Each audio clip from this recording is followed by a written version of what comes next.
intelligence, you really have to understand and know the people where you're doing your intercept work. And so they had these language courses that anyone is free to take a language course anytime. They had all of these cultural facilities where they had movie houses and plays and all kinds of reenactment things that people would be involved with for the particular culture. And that's most every culture in the world, main culture in the world. NSA at Fort Meade is a lot of people work there in a large place, and they kept the public from knowing what went on there, which they had to, which is it was well organized, and they just had all of these activities for the people, even though had nothing to do with their work. It was a place where you could have so many extracurricular activities, almost unbelievable what they had there. And no one knows why, it just happened that way. Well, it seems like if you're going to be breaking codes, you need to understand the language, the culture, you need to understand everything you can about that place too. Well, if you're going to have people to infiltrate too, like a lot of the people, you also really don't have the culture, an understanding of a culture, unless you have people who were from that culture.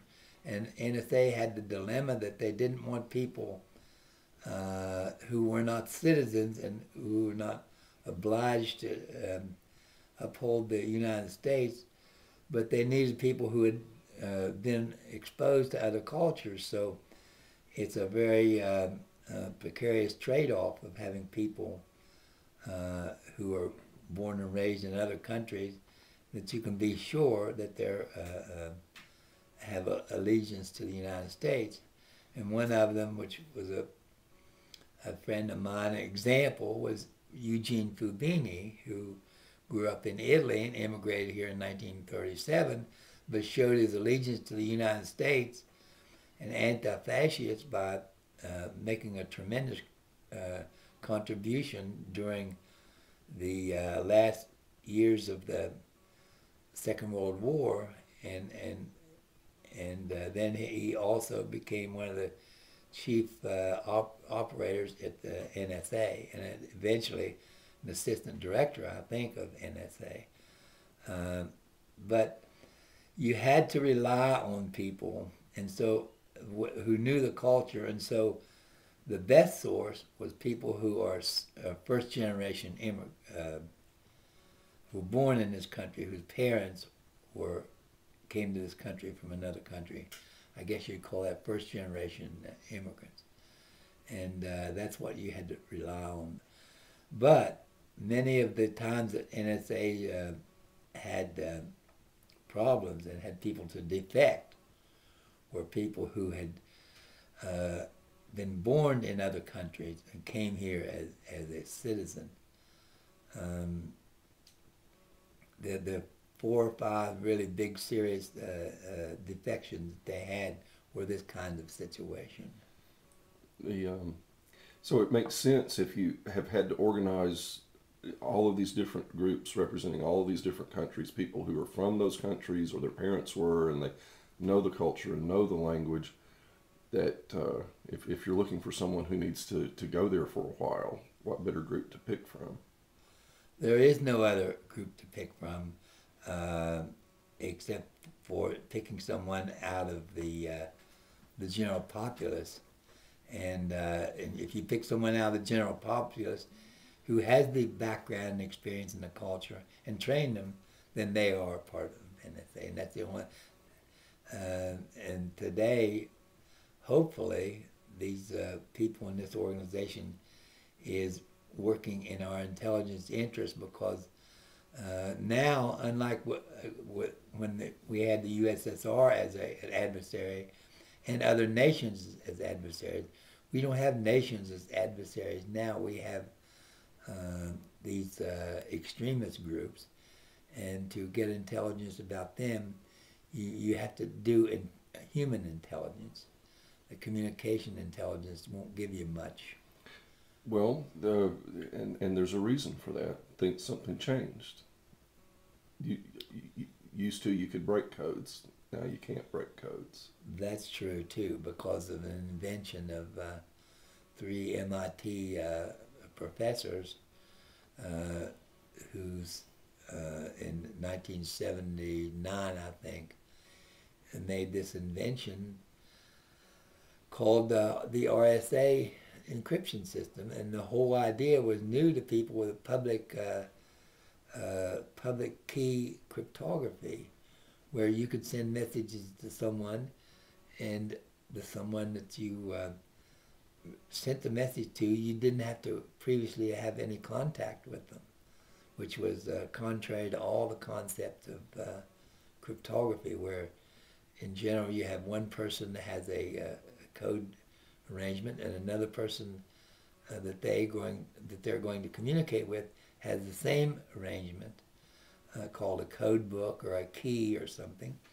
And then when they separated, they could communicate back and forth using that. But in public key cryptography, you have a situation like now that we have the internet, they can go to the internet and get someone's public key, use it, send the message to the person, and no one else can break this. And the whole idea is that everyone uses the same procedure, but they have a mathematical arrangement where you multiply numbers together, and no one knows how to factor those into the original numbers. And the idea is that you can always break this code, but it just takes a long time to do it. And if it takes over 1,000 years, then essentially it's secure. And so gradually from 1997 until about close to the turn of the century, this was all perfected, and the internet grew, and this new mathematical tool plus the internet has resulted in being able to send messages anyone with software that is free to anyone without this being concerned about someone breaking the message. Not even the NSA. Not anyone. Well, NSA can do it, but it takes them 1,000 years or so. Okay. And if it turns out that they can do it quicker, that means computers are faster, and you can use bigger numbers. The person who sends the message can also use bigger numbers to thwart that. So it will always take them. Yeah, you could make a key that would take, if every atom in the universe were a computer, it would take the lifetime of the universe to break one key. You can make a key that long. You can easily use a key today that in software in today's computers, which it will take with the fastest computers and all the computers in the world, it would take who knows how long, because they say so many lifetimes of the universe, but no one even knows what that is exactly. It doesn't. So in the days where people had code books and identical code books, and they would so they had to communicate and then separate before they could send encrypted messages and decode the encrypted messages. Today they never have to have made contact, but also the codes can't be broken, so the NSA is no longer in the code breaking business. No one is in the code breaking business anymore, but NSA has a valuable tool because they had to, in order to be in the code breaking business, they had to be in the business of being able to understand the culture and the language of everyone, which makes them the perfect arrangement for doing the infiltrating against these extremist groups. And